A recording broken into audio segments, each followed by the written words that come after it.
Let's start with the intro riff. Good place to start. George plays this ascending A, B and C sharp, so low E string 5 and 7. Start with finger 2 is a good idea. So you can place the, it actually feels like 1, 2 and 3, but it's 5, 6, 7 of the D scale. It takes you into a D chord, it's an A form D chord at 5th fret, A string root.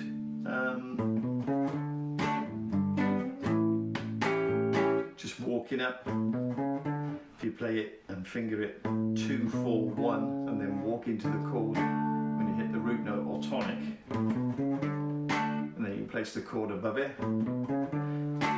Time wise, 1, 2, 3 and 4 and 1, so you get to the downbeat of the first bar, so it's a pickup. Posh term and a crucis, don't need to go there, one or two posh, we'll just stick with the idea of a pickup. So when you feel it, 1, 2, 3, come in on the and of 3, 1, 2, 3 and 4 and 1, 2, 3, 4, 1. So you get that feeling of it starting before the downbeat of the first bar. So little feels like there's a push into that A7 as well, so you feel like you're on the and of beat 4 pushing in, 1, 2, 3, 4 and 1, 2, 3, 4 and feel you're on the and of the second bar, 1, 2, 3, 4 and 2, 2, 3, 4, 1, 2, 3, 4 and 2, 2, 3, 4, 1, 2, 3, 4 and 2.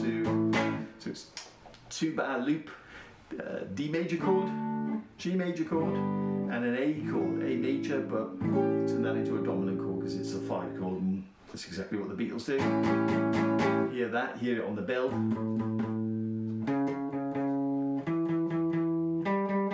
Hear that flat 7, you a bit of a tang, bit of a pull back to the 1 chord.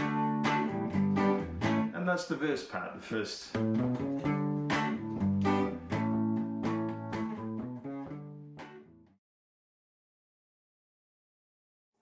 So John plays this C form without the root note there, he's just playing the D chord, fingering it like that. Makes no difference how you finger it really. Just starts with that C form. Starts with the C form instead of the A form D chord. Makes no difference really, it's just kind of stacking it a little bit. You can play them open if you want to, or yep. Anyway, you might find it a challenge to play and perform the riffs as well as sing. You know, John Lennon was playing just the chords and singing or whatever, while George did fill in and riffs and stuff on most of their tunes. So kind of separate roles. But so George plays fret 5 A string with finger 2, fret 4 D string, finger 1. Then he moves that up to fret 5 on the D string and fret 4 on the G string. Same finger in, finger 2, finger 1. Okay, so you hit the first one, which is pretty much a D chord because it's the root note and it's 3rd, so it's a D major chord. D and F sharp because it's 3rd. Hit that twice. Talk about the time feel now. So that's 1, 2, yeah, it's the and of 2, 1, 2 and 3, yeah, you got 3, and then and on the and of 3, you're adding in fret 3 on B string and high E string above the G and B notes, fret 5, fret 4.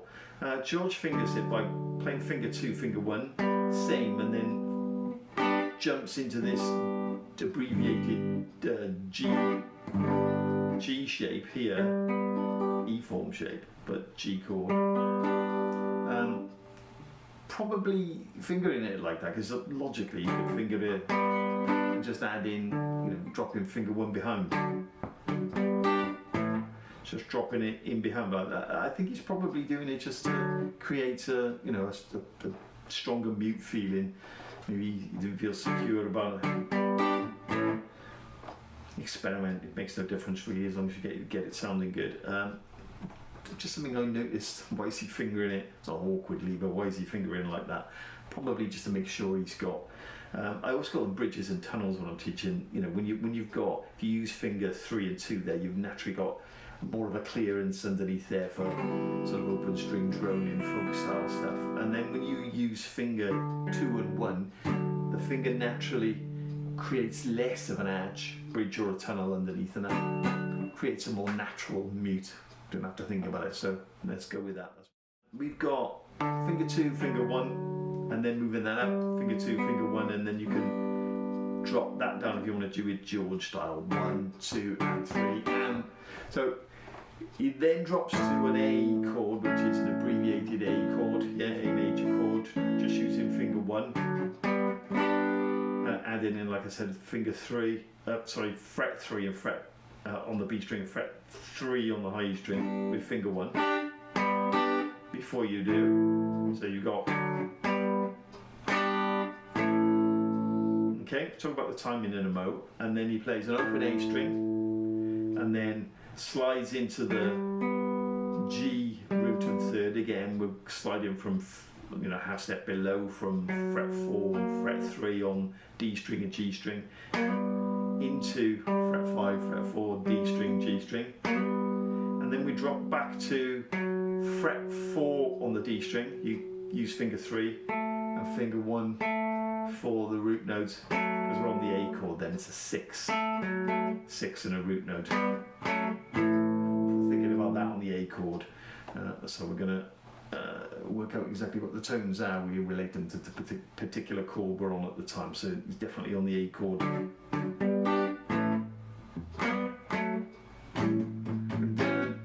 So definitely on the A chord on the end there, so it would be a 6, not a third, because we were calling that F sharp a third when we were thinking of it as the D or whatever. So they change, you know, if you're thinking of D, the F sharp is the third. If you're thinking of G, then it's a 7th. If you're thinking of the A, then it's a 6th. So things move around, hence the reason why people have some trouble with this. But don't worry about it, you just look at them as shapes, you know, and not think about the intervals. But I'm a guitar teacher, so I have to talk you through it in terms of some understanding, otherwise people will call me a wally. But at this level, you're probably better off shutting up and playing, you know, and just getting those shapes and understanding, or not understanding, actually being able to deliver a good time feel. So let's move on to that. We've got that open A string sliding into the G root and third, and then fret 4, fret 1 on the A chord, the 6 and root on the A chord. So we've got good idea just to walk around, get the shapes, yeah, get the lick even if it's not really in time yet.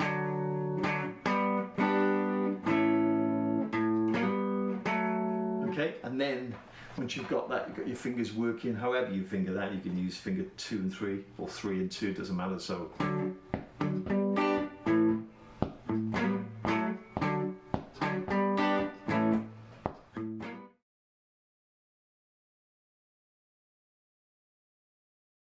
first bar, count you off again. 1, 2, 3, 4. 1, 2, and 3, and 4, and 1, 2, 3, 4. 1, 2, and 3, and 4, and 1, 2, 3, 4. 1, 2, and 3, and 4, and 1. Make sure you're feeling, like I said, those hands.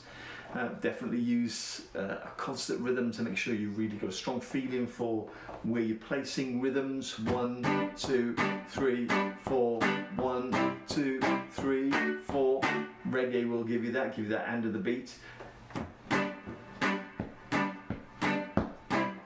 When you're playing that, make sure you're tapping your foot and then playing the chord, not all on the down, because that would be 1, 2, 3, 4. 1, 2, 3, 4. It's definitely not that. We don't want to be on the down. We want to be on the 1, 2, 3, 4 on the and. So sing a song. Little darling.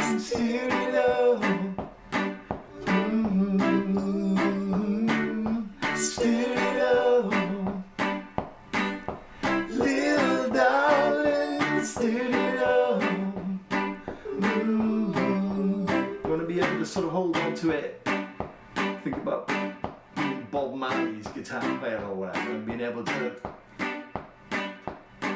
effortlessly keep hold of where that time feel is.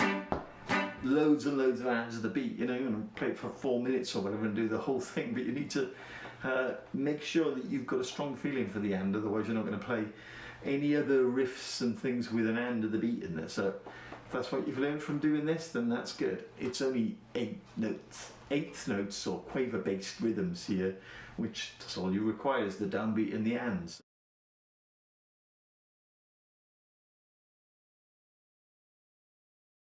So let's loop it round a couple of times, just that first bar, nice and slow. 1, 2, 3, 4, 1, 2, and 3, and 4, and 1, 2, 3, 4, 1, 2, and 3, and 4, and 1, 2, 3, 4, 1, 2, and 3, and 4, and 1, 2, 3, 4. Good idea to get an up strum on that, because we're going to speed it up a little bit. An up strum when you add in the top of the G major chord, the triad, when you're adding in fret 3 on B and high E strings. Get that with an up strum. So you go down, up there, because as we pick it up, 1, 2, 3, 4, 1, 2, and 3, and 4, and 1, 2, 3, 4, 1, 2, and 3, and 4, and it's gonna, you know, keep it a bit smoother if you catch it on an up. So make sure you've got those hands. That A chord definitely hits on the hand of 4. If you're not used to music notation, you just got to count it out and make sure you know where an hand is, and you can count it out. You don't need the music notation. You don't need to be able to read that, you just need to know where an hand lives. Like I said, make friends with that. Fire a simple pop song where you've got a constant hand of the beat, and then you can really get to feel it out. Not worry about it, just do it. Too much talk about music making, we need to do a lot more doing if you're going to actually perform instead of sitting there talking about it. Anyway, we've got that. 2, 3, 4, 1, 2, and 3, and 4, and 1, 2, and 3, 4. That second bar, that's going to be 1, 2, and hit the A, open A string on the and of 2, 1, 2, and 3, 4, and then we slide from fret 4 on D, 3 on G, into the G note at fret 5 on D string, and B note at fret 4 on G. So sliding just half step below, or semitone below, whatever you want to call it, 1 fret below. So open A string, slide half step below into that, and then we drop back finger 3, fret 4 on the F sharp on the D string, fret 4, and then keeping the F sharp ringing, we play finger 1, finger 3, good idea, play the A note at fret 2 on the G string. So you can finger that finger 2 and finger 1 on the G and B notes, and then drop it back, just drop finger 1 down to fret 2 on the G string, and replace finger 2 on the D with finger 3, a fret below at fret 4.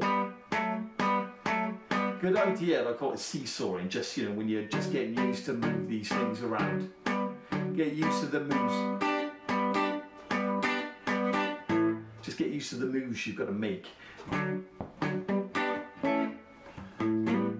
You know, when you play it round and you're working on time, that's a different thing. You just work on fingering and just seesaw back and forth, so you can make sure that it's an effortless move, and then you can give a little more of yourself mentally over to performing, rather than just worrying, you know, constantly worrying about fingering. If you haven't got the fingering sorted out and you get in a muddle with that, you need to work on that before you work on delivering this as a performance in terms of time. So work on your time feel once you've got the fingering sorted, and you know where you know where you are. You're in the driving seat and you know where you're going. Right, so let's presume you've done a little bit of work there. You've paused this and come back to it and you've done a bit of work on it, or you're at a level where you can just jump in, because this is not a difficult level. You should be able to just jump in if you've got some experience and just find out where you are. So 1, 2, 3, 4, 1, 2 and 3 and 4 and 1, 2 and 3, 4, 1, 2 and 3 and 4 and 1, 2 and 3, 4, 1, 2 and 3 and 4 and 1, 2 and 3, 4. Don't need to count it out, but I'm doing that just so you know exactly where I am. I want to shut up and play, get the tempo up a little bit. 1, 2, 3, 4.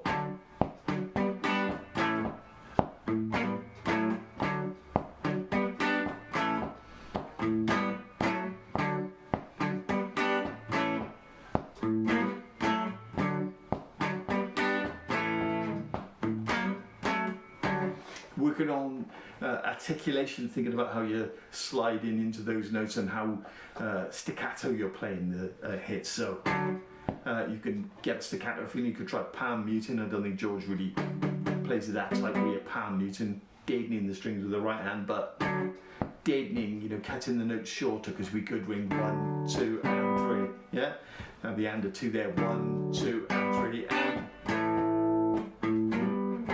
Get a much more open sound by doing that, and obviously you just sat there thinking, no, that's not how it goes. It makes a difference.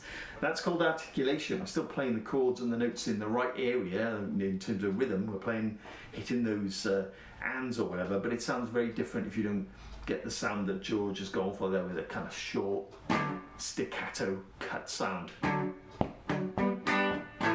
So it sounds funkier and tighter to hit those. So think about that. Get the fingering, get the rhythm, and then think about the articulation in terms of how you're cutting those notes and controlling that nice punchy staccato feel. All right. I looked at the Ed Sullivan Show clip, and they are singing it a half step down, because they're not playing it in D flat. They're actually fingering it and performing it in the key of D. Same chords I'm playing here, but they're tuned down a half step, so makes it slightly easier to sing. Das fucking great, that song.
Six bars there. 1, 2, 3, 4, 2, 2, 3, 4, 3, 2, 3, 4, 4, 2, 3, 4, 5, 6.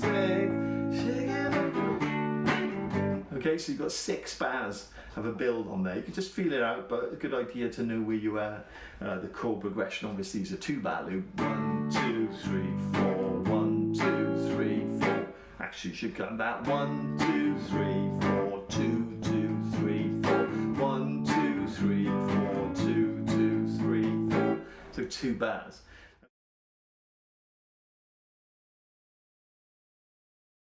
The end is that as well. It builds. 1, 2, 3, 4, 1. And he ends on this D9 chord, which is fret 5, use finger 2 on the A string, fret 4 on the D string, and then bar across if you use finger 2 and then finger 1 on the D string of fret 4, so finger 2 fret 5 D, or D note on the A string, fret 4 finger 1 on the D, and then bar across using finger 3, 5 5 5 on the G, B and high E strings.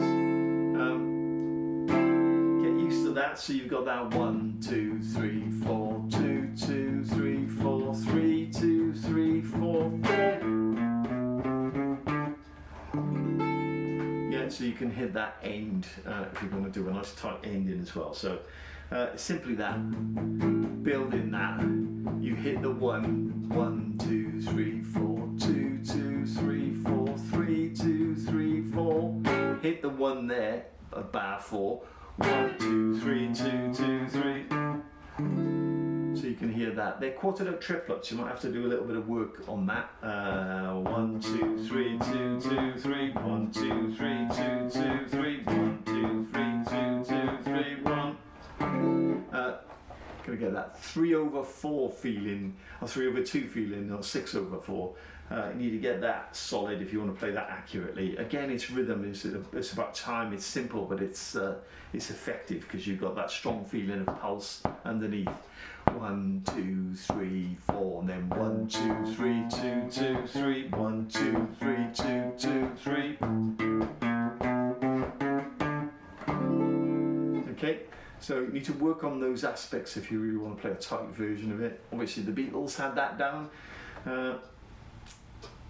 Interesting really to think about time and those kind of aspects that made it a tight version and made it appealing. If you're going to play it and perform it, that's really what's going to sell it to the listener, is making sure you can play a good sort of tight version of it with all these aspects taken care of.